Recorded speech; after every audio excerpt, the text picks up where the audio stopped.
Oh, what? No, wait no.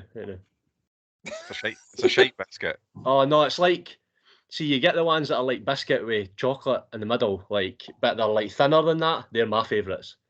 See, I like Viennese or something like like that. Call them. a Foxy's Classic is quite similar to that, but much better. Foxy's Classic. And I like that you Like get a pound packet in Tesco, I think it is, and it's just chocolate with a hole in the middle, and there's a biscuit inside it. Yes. I ate them in one go one day. They're the best ones. I got 3 boxes of biscuits for my birthday off different people. Like, just all Foxy's biscuits. Fucking rock and roll when you're in your 30s, eh? Oh, What a boring bastard. How do you eat 8 biscuits in one go? Like, it's easily done. Like, it's easily done. That's probably why I've got holes in my teeth, Kyle, right enough. Well, I was going to say that'll be you picking all the biscuits out of your teeth. Yeah. Well, what a start. I can eat 8 biscuits, neighbour. That's because I'm a greedy fat bastard, though. No. Same. I mean, a packet of biscuits is 1 serving for me.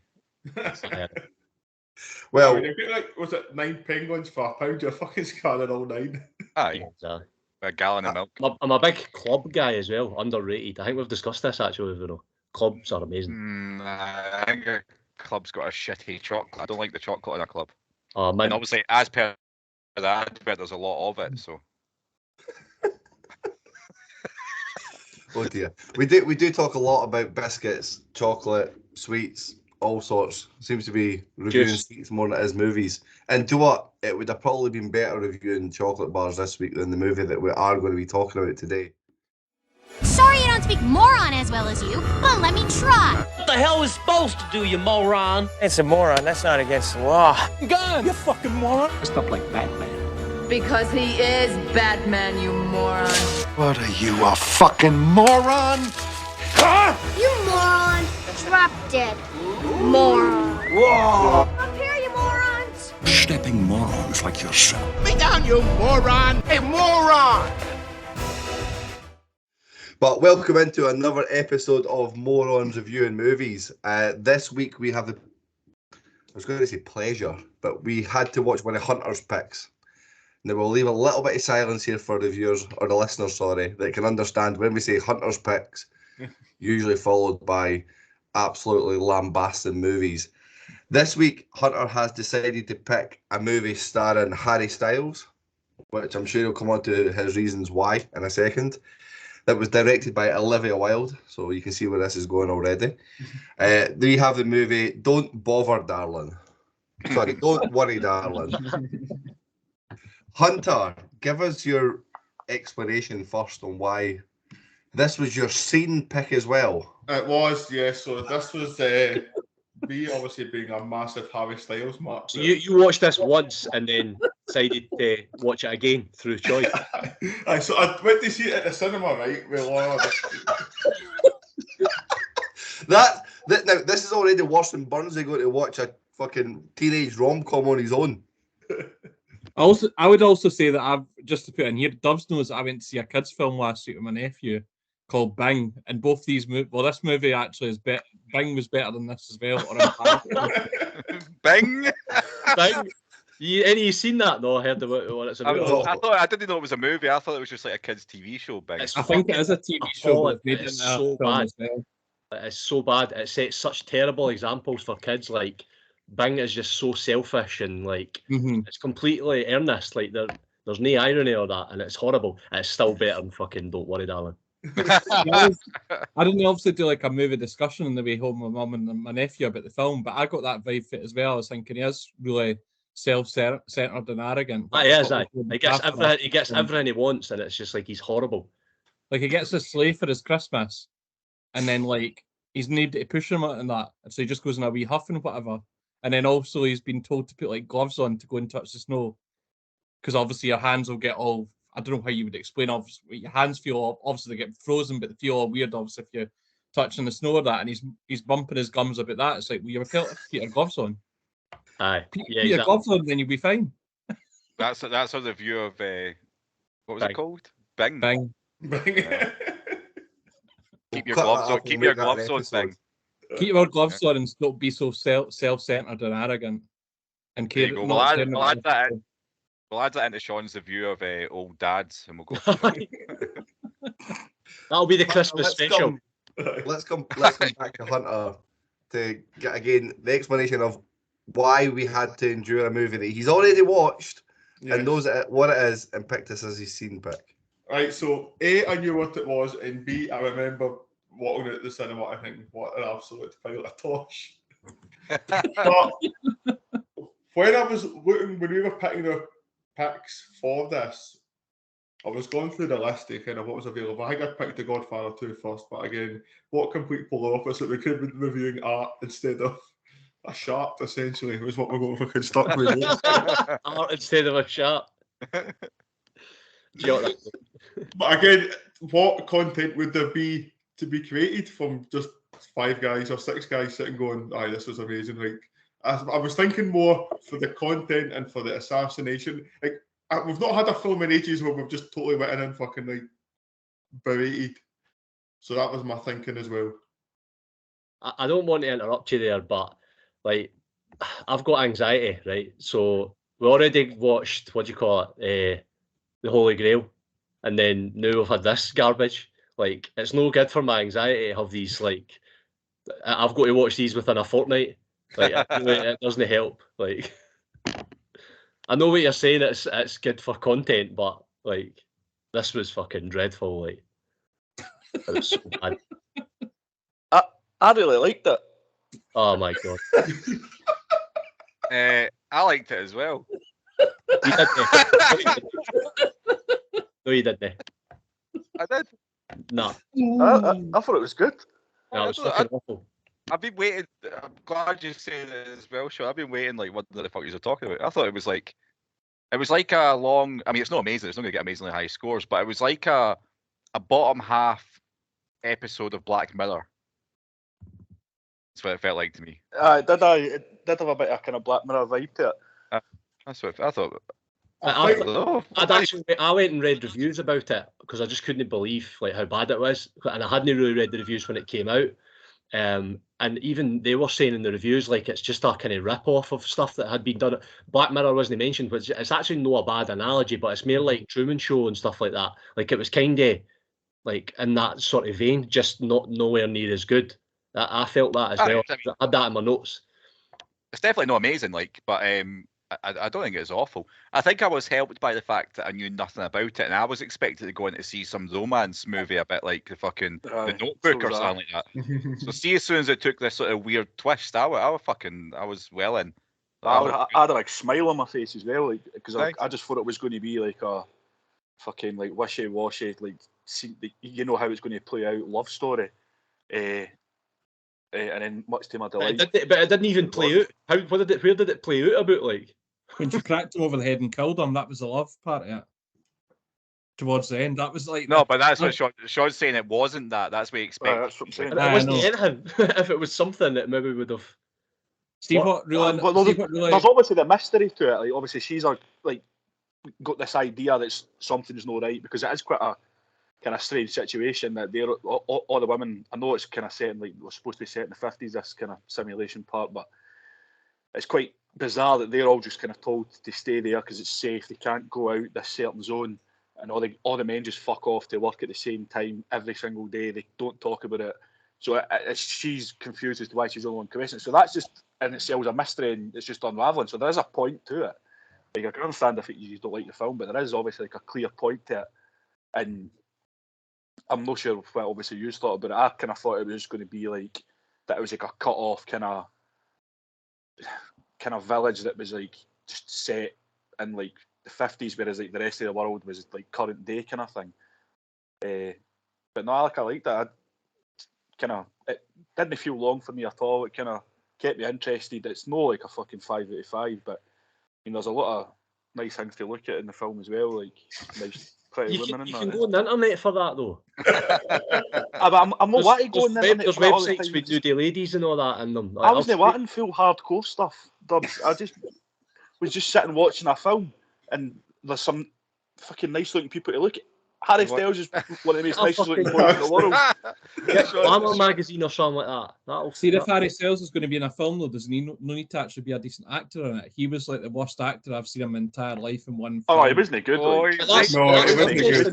That's the interesting part. So obviously he's pumping the director, but even then she didn't even really give him that much to do. I didn't feel like she just couldn't see how bad he was. So but this was although I've not done my trivia, and again I hold my hands up for this, but he wasn't the first port of call for this role. It was Shia LaBeouf. Aye, was it Shia LaBeouf? And then somebody denied it, and then Shia LaBeouf basically like proved that he was. Yeah. Aye, so because I watched a little bit about this, and there was actually a part where Harry Styles then got cast, and Olivia Wilde is then, after he's been cast, texts Shia LaBeouf to ask him if he'll come back. Oh, right, aye, because he's that bad. That's an indication of how well she was appreciating Harry Styles' acting. Just to throw my part in about the film, where the bit that confused me the most was by far the ending of it. I felt like there was about another 20 minutes, 25 minutes that I wanted to see to maybe try and explain. There was just so much that went on, right? So obviously she kills Harry Styles. Then it starts announcing to everybody, and she takes a fucking age to get in that car and drive out. And it takes ages for people to come and get her. And then Chris Pine's wife kills him and says, now it's my turn. And there's nothing else to that. I just didn't really... Why she did that. Like, did she know the full time, or did she just, like, click at that point? It was really weird. I don't know if it was meant to just be this kind of feminist, like, uprising or whatever. But watch your Barbie movie if you want to see a feminist uprising movie. Well, this bit just made no sense to me. And I thought it was going to then go on and show you what's happening in the real world. Like, do we see them get arrested? Did we get a bit of closure on it? It just kind of drifted off. And I was like, when the credits hit, I thought, fuck, man, there must, like, the film is so dull and dragged on for so long to the point when something actually happened, it was over and done with within minutes. And now know how all of our partners feel. No, I was just going to say that was the one thing that lost me. I quite enjoyed the first 3/4 of this, and then once the sort of reveal had happened, where you saw that she was like lying in a bed in like a fucking coma, basically, like in the simulation, it kind of lost it for me. That should have been like where it all kicked off and became like exciting, and I felt like the film should have then moved into the real world, because I'm no interested in seeing her getting chased by all these folk, because I know it's a simulation, if you know what I mean. It doesn't. It stopped being as interesting to me after that. But I quite enjoyed it up until that part. Up until they told us what was going on, it was quite interesting. I had like an M. Night Shyamalan type of feel to it as well, like just anything for a twist. Like, you knew the twist was going to something. Like that twist, that big reveal was coming. You could see it obviously bubbling, obviously with Florence Pugh's character, just like obviously you knew there was going to be a big reveal, but I think it was like when it came, I think I felt let down by what it was as well. Just like, is that it type thing? I did feel a bit underwhelmed. I was expecting more of a twist than what there actually was.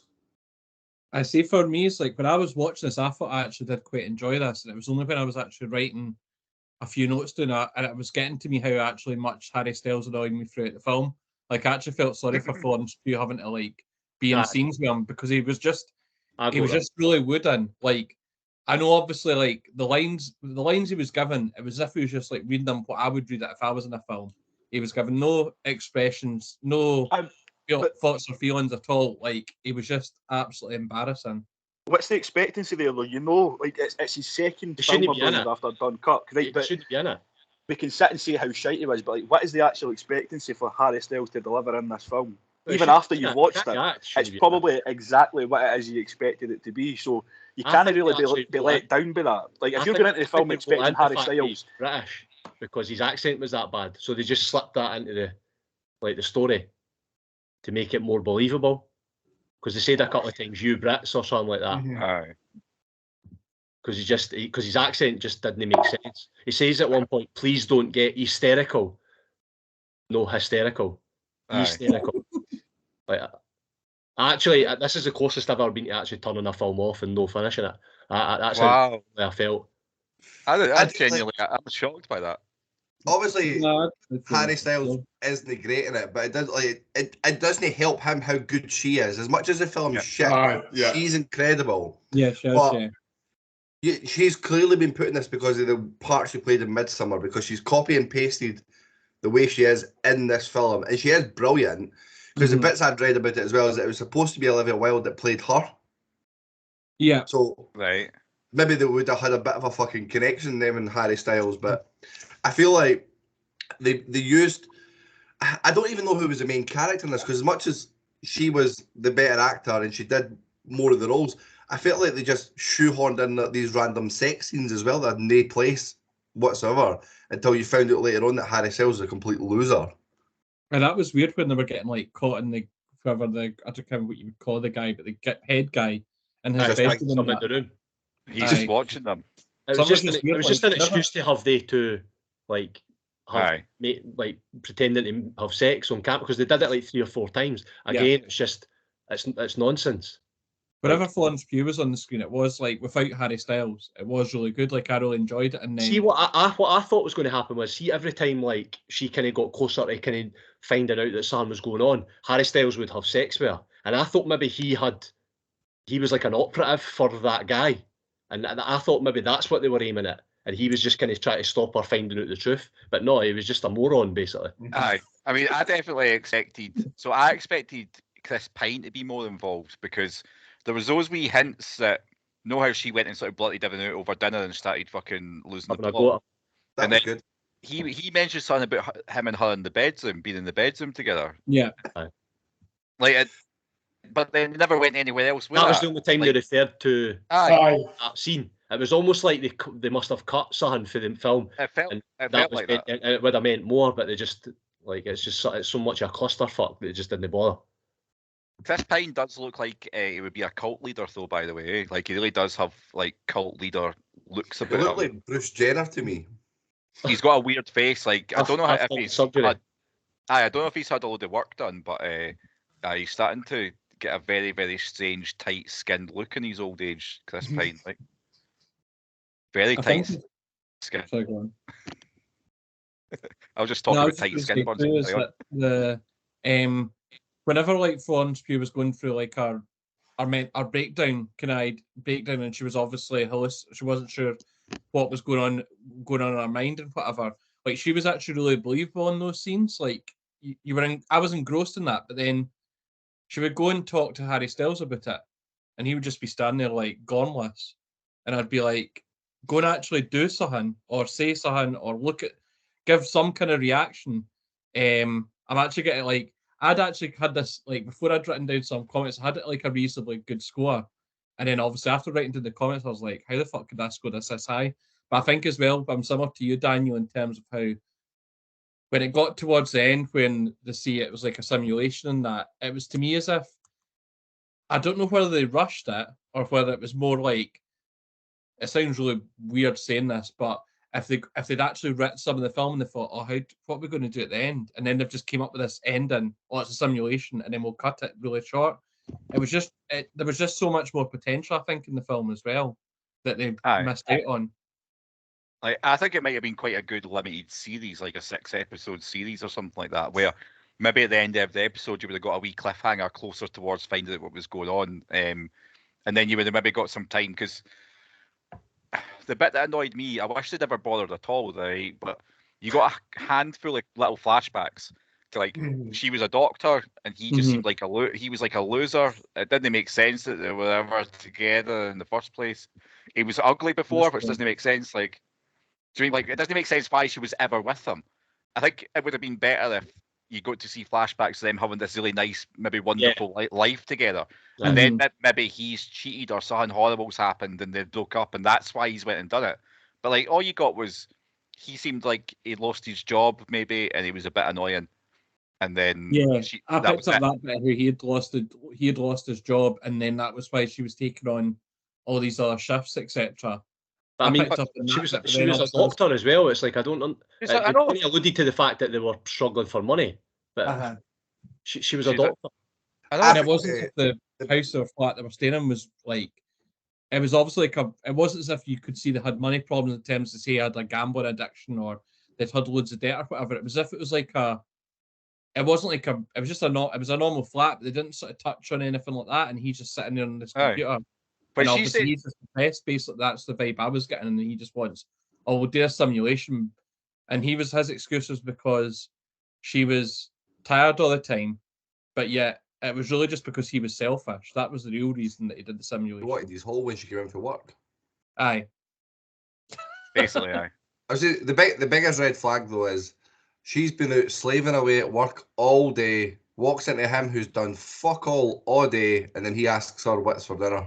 That, I mean, that by the way, that's not even slightly realistic. Like, it was too brazenly out there for it to feel like a real interaction that would ever happen. Do you know what I mean? Like, even if you were a complete dick like that and somebody came in for their 16-hour slog, within 10 seconds you're only saying what's for dinner. Like, that just didn't feel like anything that would ever have happened. I felt and like also, has he lost any capability to go make his sales hunt at least anyways? Like, well, I didn't know what time you got home, so I made my sales hunt up at. And then if she did she say that did she say something like, oh, she wasn't wanting dinner, so the next thing he tries to do is take her to bed. That's what happened, wasn't it? Basically. Within 20 seconds of that. But you wouldn't have been surprised to look over his computer and find him sitting watching Andrew fucking date or something, the way that he was acting in that room. But that was kind of what the stuff that he was watching. You could hear him listening to it, and it was kind of along that sort of vein, wasn't it? Yeah. Like, so that's what I felt this film was aiming at overall. I thought that was the overarching message, is like the patriarchy and the damages of sort of toxic masculinity and feeling like men. I think it's a lot about men feeling like that they are entitled to the affection of women, and men feeling like they're entitled to have whatever they want, essentially. And that's what these men get in the simulation, right? They just get the ideal world. They come home from work, they get a perfect wife that does everything that they want. You've got that Stepford wife, the housewife that comes in and is waiting on your betting call, bring your fucking pea suit as you're sitting in the car. I want to know, what is he doing in that 7-8 hours that he's away, that he's actually making money to keep her in this simulation? Like, what job is he doing? Did he even go into that? I don't think that. He just says, oh, I'll work this time to get the money for us to do this. But I thought there was going to be like a big reveal of what they were actually doing, and again, it just came to nothing.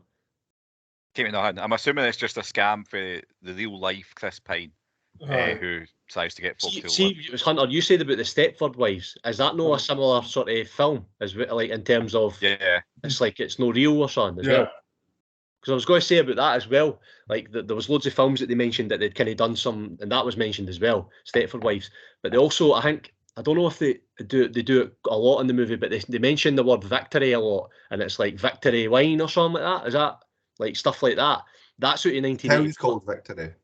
The town was called Victory, was it? And all the like food, cheese, bread, that's all called Victory. That's out in 1984 as well. Which again is like a kind of, it's like it was written in 1949, and it was about what life is going to be like in 1984, and everything's like Victory cigarettes and all that. So it's just blatantly fucking lifted for other stuff. Aye, I mean, I think a lot of stuff's like that. You could class it as an homage or like a little nod to the inspiration or whatever. But I mean, I know it's hard to be original in this day and age, but I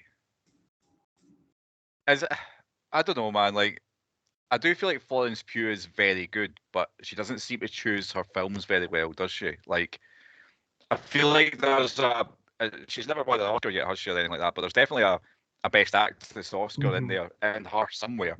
She just needs to start picking some better fucking films, like, because stuff like this is going to be nowhere near Oscars. She was in Oppenheimer, wasn't she? Aye. Oh, she in that as well? Yeah.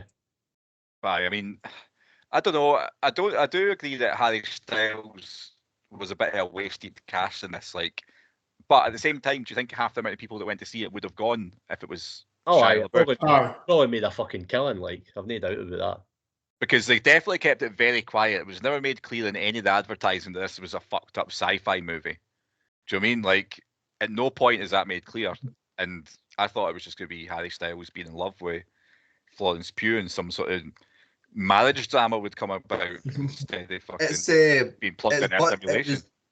A £20 million budget, and it's made 87 million worldwide since it's been out, which is not an amazing return. Right? I think that's pretty good going. Like 20 million. making back what 400% of your fucking input. Scamming loads of young impressionable people like Hunter to go to the cinema and see it, thinking they're getting. I got it on my.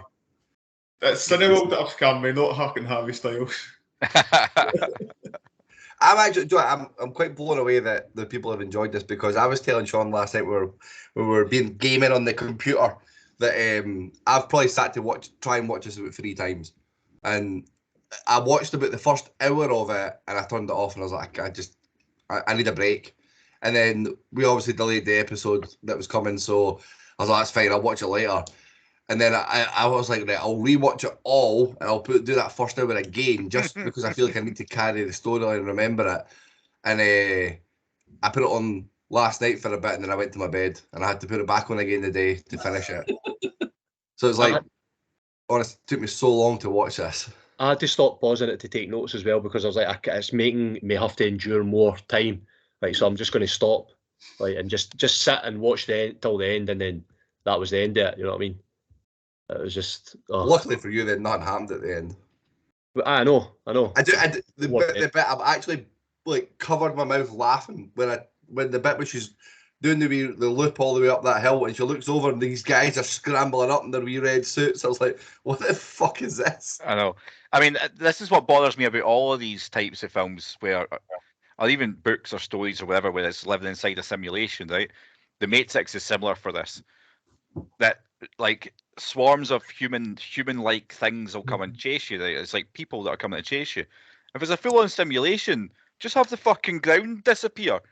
Like, yeah. Do you know what I mean? Like, I've never there should be no human input, really. No, there should be no escape. There's no way she can escape by running to a place. There shouldn't be a car chase in a simulation either. Like, there's a car chase in the desert. How does a free case of beer sound from the Citizen Kane of craft beer subscriptions? There's nothing better than enjoying a great movie with a great beer, and our pals at Beer 52 are offering you a free case of beer to do just that. Simply go to www.beer52.com/morons. That's beer52.com/MORONS. And all you have to do is cover the meagre postage of £5.95 to claim your free case of 8 unique craft beers. Beer 52 is the biggest beer club in the world. Each month their beer experts carefully curate a case of incredible beers from a different part of the world for their members to enjoy. This week I had the pleasure of enjoying the beers that came from Chile, a section of beers that I would never have picked if I'd seen them in any supermarket, so I was very pleased to try these, and I was very impressed with the choices that I did get, and I will certainly be purchasing more of these beers. If you would like to try out the beers, like I say, join the link on beer52.com/morons and enjoy. Us morons bid you farewell. Oh, from simulated little beings. Why would they be in car? Like, it doesn't make sense. Like, that bit really did piss me off, but the reason it didn't piss me off too much is because it's in every single movie where there's any sort of simulation idea, is that it seems like a good thing to write a film about, and then you kind of paint yourself in a corner, and you can't really have any drama, can you? Because you're inside a fucking computer. What I don't get is, and I don't know if any of you have picked this up, but earlier on in the film, we saw the plane crash. She saw a plane crash. What the fuck was that about, for one, right? Let's come back to that, number one. Never mentioned. Never mentioned again. But two, she went up and she touched the thing, right? That's how you get out, isn't it? That's how you escape. You touch the thing, right? The headquarter thing. The idea. So, because that's what she was trying to do at the end. She was running away to go and touch the thing to escape. So how come the first time she did it, what happened then? Did she no escape then? She blacked out, and then it was like there was like blood on the screen or something. They mentioned that. So they mentioned that she'd been pulled out at that point and had to pull her back in. So she went back to real life at that point. We just never seen it, but they had noticed that she was going there, so they were able to put her back in because her boyfriend was at work that day. Harry Styles was at work that day, so Harry Styles at work. You listening to yourself? I know. It's part of the film. It's just to explain it. I'm agreeing with you. It was in keeping with the rest of it, which was absolute shite. But what I don't get about that bit is, right, because it looks like they're just in a dingy wee flat. Like, it's not like he's got armed guards there keeping her there. Do you know what I mean? Like, so if she woke up and he's at work, what the fuck? Surely she just gets like she's just going to get up and leave. Like, they didn't do anything about that. Like, it would have been cool if they would cut to a scene where maybe Harry Styles is sleeping next to her and she wakes up and then some sort of struggle or something like that. But you never ever got anything as to how they got her back into the simulation, unless they've got people on the outside that guard the fucking bodies of these folk. In which case, Harry Styles must be a millionaire.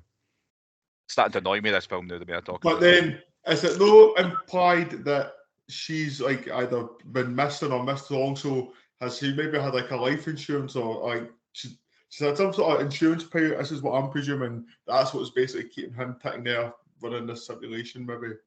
But he mentions that he goes and works and makes the money. So he makes a point of saying that he's earning, which you would assume he's earning through Chris Pine's enterprise somewhere. Is he recruiting more people? Is this part of the how they get more people in? He follows on that fucking pyramid scheme Andrew Tate does, where he gets a university. Would you not also need to pay Chris Pine to stay part of this life? But also he's got bills, he's got electricity, he's got a mortgage, whatever else to still pay on the outside world too. So he must have had some form of windfall, surely. Aye, because when he goes back in and Florence Pugh realises obviously clicks all together, then Harry Styles like blames it on her that like I'm doing this for you, so I'm having to go out and make this money because you were unhappy, and puts all the blame on her, which is obviously what you said before. It just obviously it comes across as like guys are assholes all at the film, which is fine. Yeah, gaslighting the fuck out of her there. Yeah, guys are assholes, but it's fine. It's accurate. It's directed by a woman, which it just makes even less sense. It is another little thing that's bothering me now, actually. Right? So you know how she had her pal, right, that had the two kids, right, and she seemed fucking miserable and grumpy the whole time, and then at the end she revealed, "Oh, I'm here because I love my kids. It's the only place I can be with my kids." But like she fucking ignored them the full film. Like she hates them. Oh yeah, true. So like there wasn't any consistency with that character in any way, because surely if you on you go. Right, the kids. This is what I want to know. Are they just computer code, or have they just killed two random kids in the real world? I think she never admits that she knows that they're away. Doesn't care. Because when you go, sorry. I was going to say, so it doesn't really tell you like did she like lose them as in is she a junkie on the outside that's had them take off her, or they passed away? It doesn't it just kind of. But again, that's a bit of a like that little part with her storyline, why she's then chose to be there. That could be an interesting segue to go and tell you a little bit more about her. Do you know what I mean? That could have come in 40 minutes earlier when you didn't need 3 or 4 attempts of Florence Pugh finding out and little bits coming. Have once she's like, shit, this isn't right. The fucking a wall pushes her against the glass. Is that no something she should be questioning and asking? What was the whole? Because even that happened, I thought, oh my god, this is turning into like a horror film. I'm quite excited now. And then nothing happened again. Some lassie slashed her throat, and then next day she was fine. I'm glad you mentioned that, because we've not really mentioned that element of it. Like, I thought that with that girl, obviously she was showing that she kind of had like issues, and I thought it was going to be that basically everyone was damaged, and that was why they were in that simulation, or like they were in some sort of rehabilitation thing or something like that. That's what I thought it was going to be initially, because then Florence Pugh started to kind of show similar traits to that, and whilst she was kind of trying to uncover it as well. And I thought, again, like you just said, Kyle, it would have been more interesting if maybe that had been the twist, although it wouldn't be much of a twist. But it was better than what they fucking came up with. It just teased this like proper psychological aspect, because the music and all that as well in the background got a bit creepy. They had that bit with the wall and the glass, had the slash in the throat, and you relate this to her in Midsummer as well. And I'm thinking, it's going to go down that type of psychological thriller, scary route, and then she's back fucking, cracking eggs that didn't have nothing in them, and fucking. The eggs with nothing in them never got like. I don't know. I didn't seem to go anywhere. And did you notice in like it was one of the first or second scenes where they're just like having the party and everyone's drinking and all that, and one of the women's pregnant. Yeah. And she's thinking, and the guy's like, "Oh, better be careful about the baby," like as if like, "Oh, you don't have to." So they sort of dropped that huge hint in there early on. I thought that was just just purely because it was meant to be set in the 50s, when in the days they wouldn't have bothered their ass about that kind of thing. I think that's probably why, but it does give away, like, and then it's like, oh, she's always, like, there's other comments made about it further on in the film too, that she's always pregnant. So again, that could be maybe in the real world that she lost that baby, and then that's her, the baby's still alive in that simulation. But there's also other wee bits that annoy me now thinking it. The amount of times that she just woke up and it had clearly passed months or weeks or hours had passed and nothing was really explained, and she didn't really question it. Like she wakes up and then Harry Styles was running about doing all the cooking and she's like, "How'd you get here? How long have you been here for?" And it just gets brushed over. And she just brushes over it again. Right. I don't know. Just didn't. I'm still so confused by it, but I feel like they could have had something interesting in there, but they've spent so long in that first hour and 20 minutes or so not really explaining anything, and then they've tried to explain it all in a 10-15 minute period.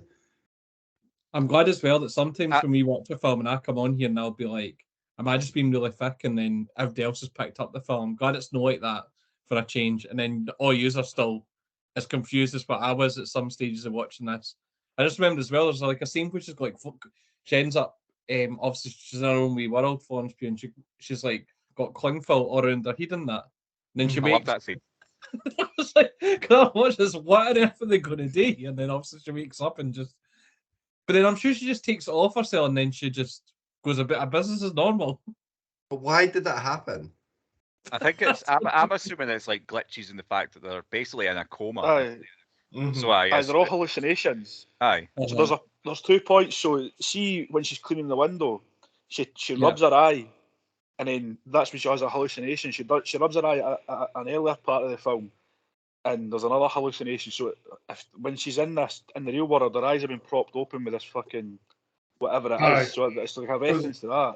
There is all the wee montages with eyes and stuff like that as well, like kind of through it, like respinning things and stuff. It's kind of take away from what we've done recently with Requiem for a Dream.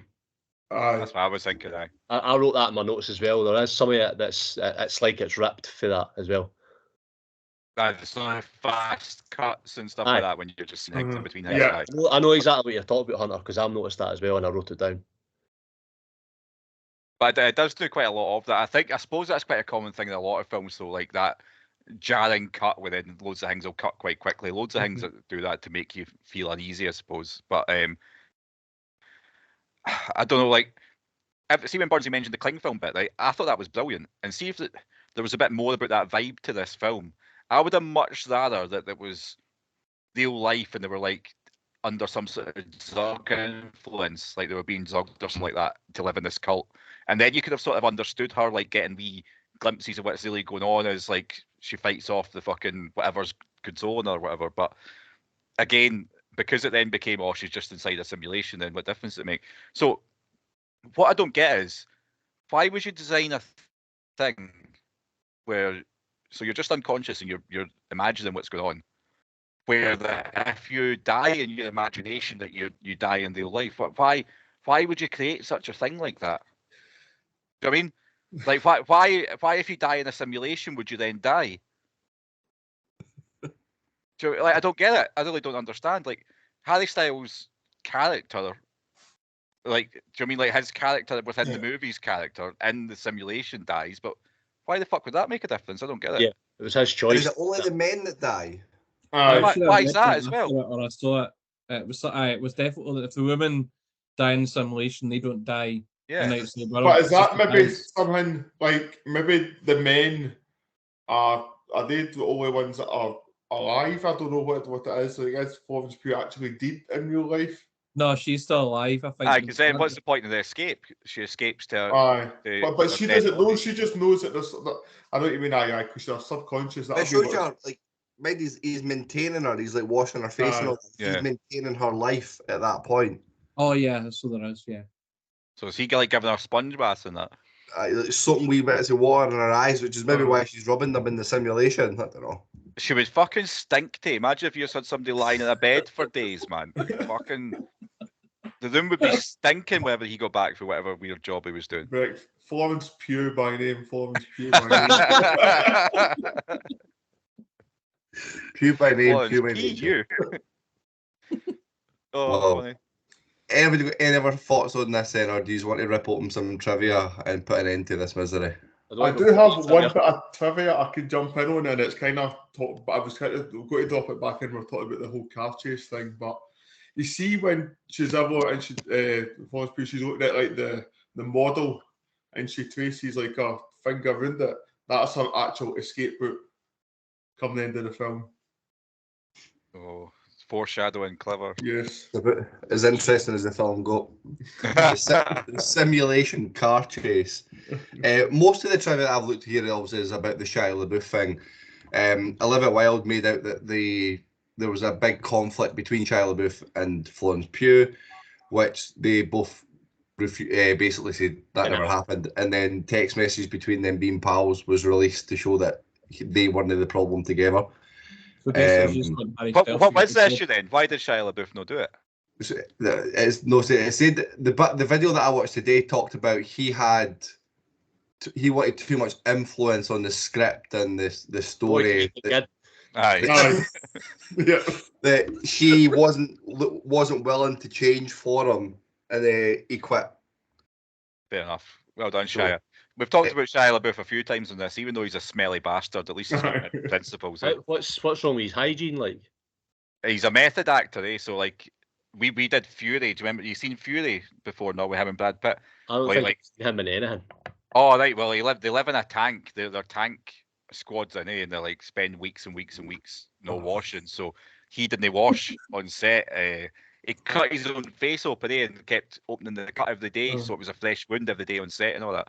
Like, he's a fucking bomb scary guy. Like, sure, there was like a plagiarism thing with him, where he cited some sort of poem and claimed he had written it himself, but it wasn't. It was absolute nonsense. That's the only thing I know about him. I think he has a bit not quite right. Aye. Another piece of trivia. So Olivia Wilde said that Chris Pine's character Frank is based on psychologist and author Jordan Peterson. I can see that. This definitely that stinks of like it is a dig at those types of people, and I agree with it because like see your Jordan Petersons and what's your guy that you were talking about earlier on? Oh man, these are the worst. I was something you mentioned that earlier on, and that really I didn't put that in my notes, but it really rang true with me when Harry Styles was sort of listening to like what YouTube or whatever.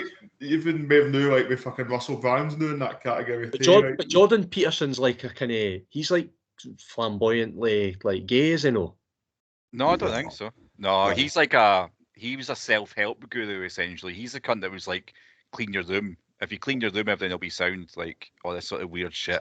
And then that was how it all started off. That he was just like helping people essentially. And then suddenly he got this bit of fame, and now he's like this fucking weird guy that wants to control every cunt's life. He does a thing where I don't know if he still does it, but he's on a diet where he just eats plain meat. It's like plain steaks, no sauce, no salt, none. Yeah. And he was talking about all the health benefits he's had from it and the weight loss, and it's cleared up all these diseases that he had. And he's like, it's the most soul-destroyingly suicidal thing to do is eat the same bit of meat every day of your life for every meal. But it's like, I don't know, he's doubled down on it, so he sticks through it. Another bit of trivia is the song that they're humming throughout it was an original track made by Harry Styles. He did that within 5 minutes of being in there must be a casting room or something with Olivia Wilde. They came up with that song that he sings at the end of the year. See that the thing is as well, the rest of the music in it's actually quite good. See all the old like 50s tunes and that. There's quite a lot of good old music in it, and then him with that mumbling wee fucking shitty tune throughout it. That was kind of why I was again like thinking that all these people had kind of mental problems, because that is one thing that apparently happens when you're like severely depressed. Like songs go around your head all the time, and obviously she's going about just humming that tune all the time. I thought that was what they were aiming at, and know the fact that it was just some shit fucking jingle that Harry Styles had written. Like, oh, we better shoehorn this in. It's not enough that we've shoehorned him into the film. We better fucking give him more. Just one last bit, which we've not even talked about, the way that when they talked about the relationship that they had. Remember the fact they're sitting around the table and she has that meltdown at him and she's talking about, how did you meet? Or was it at this station? Did you drop your ticket and he pick it up? So it says here that when he's doing his application to join the Victory Project, one of the questions is, are you in a pre-existing relationship? So you obviously get the option to put yes or no, alluding to the fact that men can just capture a woman and make her have a relationship with them. And that's probably where they then get given the story and the background story of what they have to have.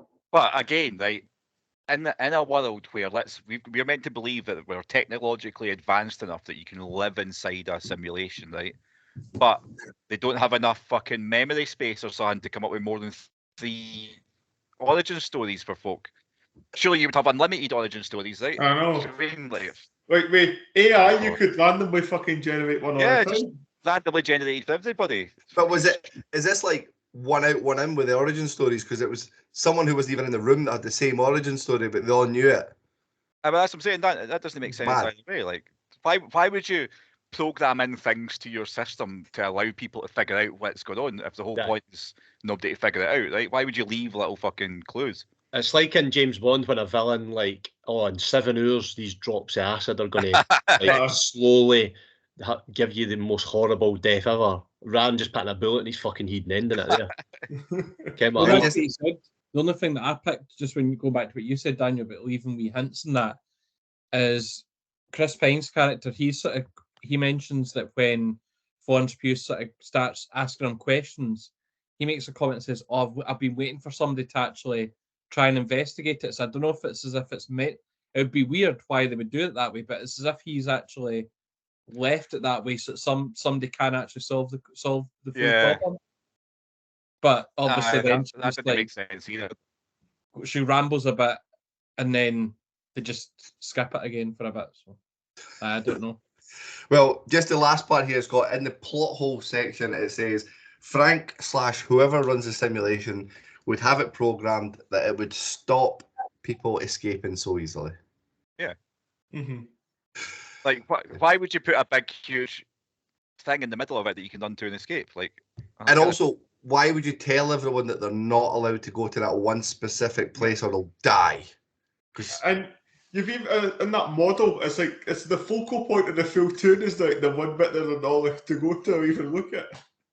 Especially as well, the woman, I can't remember, you were talking about it earlier, the woman who's obviously knows that it's all a simulation, but she wants to stay there for her kids. The fact that she knows it's all a simulation, she knows how to get out.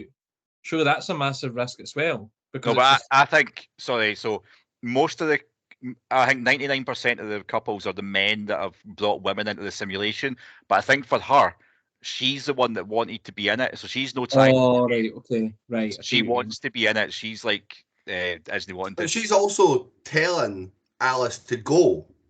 Telling her how to escape, aye. So, like, if you want to be here and this is your whole thing, why are you telling one person to leave knowing it could jeopardize the whole thing and get shut down?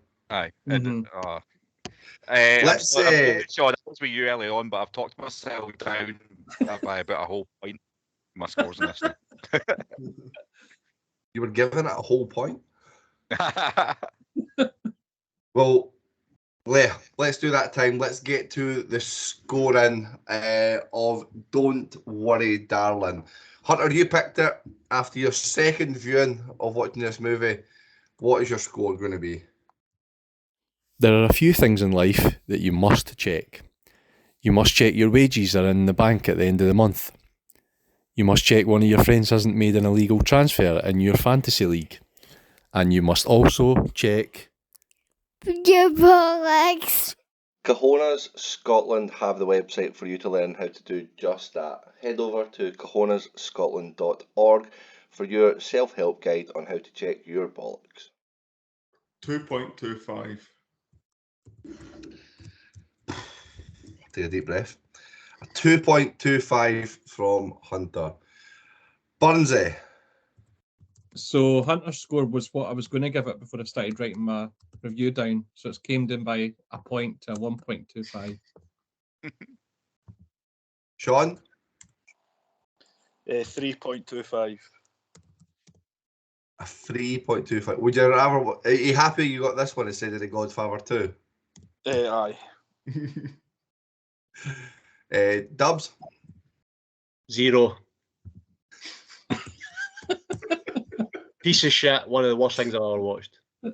Amazing. I love when you get contrasts like that when there's a 0 in there when it's no multiple zeros. Daniel? A 1.25 with Barnsley for me. What was it before you started talking about it? A 2. And I'll finish off with a 0.5. There was a very small part within it that I thought could have been interesting, that intrigued me. Aye, there was definitely the premise of stuff there. It's worth having a point for some of the really attractive people in it, and also the women. Florence Pugh wearing like a see-through thing when she's cleaned the windies. That was about the only bit you liked. Kicking about a white shirt. That's why I watched them multiple times. At the same bit. That's because I couldn't get on my Instagram to look at somebody's followers page, so the film had to do. And on that note, what's that? Like is in the bio. That's a 1.42. A 1.42. Let's go to page 3 on the. Oh no, we're still on. Right next to Back to the Future and The Shape of Water. The Shape of Water. I listened to an episode today. Actually, I was just like doing stuff, so I just had like all the episodes on, and it was like this slides in next to The Shape of Water. I'm sure we said that the last day. Well, this movie doesn't slide in between them. This does slide in between Insidious and a movie that was very polarizing, The Lighthouse. Oh, I love The Lighthouse, man. Oh, that was like killing it. I wish Stubbs had been here for The Lighthouse, man, because I don't know, we probably would have ended up with 2 4s and 4 zeros, I would have imagined, but instead of 2 4s and 3 zeros, but maybe you'd have loved it, I don't know. It's a weird film, like, you might like it. I don't know, I've been on the hunt. Obviously, I put in my recommendations earlier. Yeah, nobody responded, but I don't know, I might look that one out. I responded, told you, our group chat of movie club. Stop recommending good films. We need to focus on Don't Worry, just watched Don't Worry, Darling, after someone... Python and The Holy Fail. Why was that not the name of the fucking episode? And I'm still raging about that whenever, what was it, Norman Bates' House Improvements. That should have been the name, man. That was fucking class. Listen, you had the name for this week's episode sorted before we even started. I'll listen back. Send it to me and I'll listen back to it. Well, there you go. Not quite in the bottom 200 of the movies that we've done, but 195th is where Don't Worry, Darling drops in. You say there's 200 movies worse than this? Is that what you just said? That's what you made it sound like, but not. Oh, did I? Yeah. We've only watched like 200, do we know? It'll definitely be in the bottom 200 when we get to there, guys. But anyway, we'll bring an end to this movie. Hunter, please review your choices for your next seen and unseen. But we do appreciate the content. We do appreciate it. Super cool. Next week, we are on to The Raid for next week's episode. So a subtitled movie, which doesn't always go down too well with the morons, but we will see how that one fares. But that does bring us to the end of the episode, and as morons do bid you farewell. I feel like you've got more to worry about for next week than Hunter had for this week, by the way. Because that's going under the radar. Hysterical. That's just a sign of the times. Sorry I don't speak moron as well as you, but let me try. What the hell is supposed to do, you moron? It's a moron. That's not against the law. Gun! You fucking moron! Stuff like Batman. Because he is Batman, you moron. What are you, a fucking moron? Ah! You moron! Drop dead. Moron. Whoa! Up here, you morons! Stepping morons like yourself. Me down, you moron! Hey, moron! Bid you farewell and good luck, morons. Bye.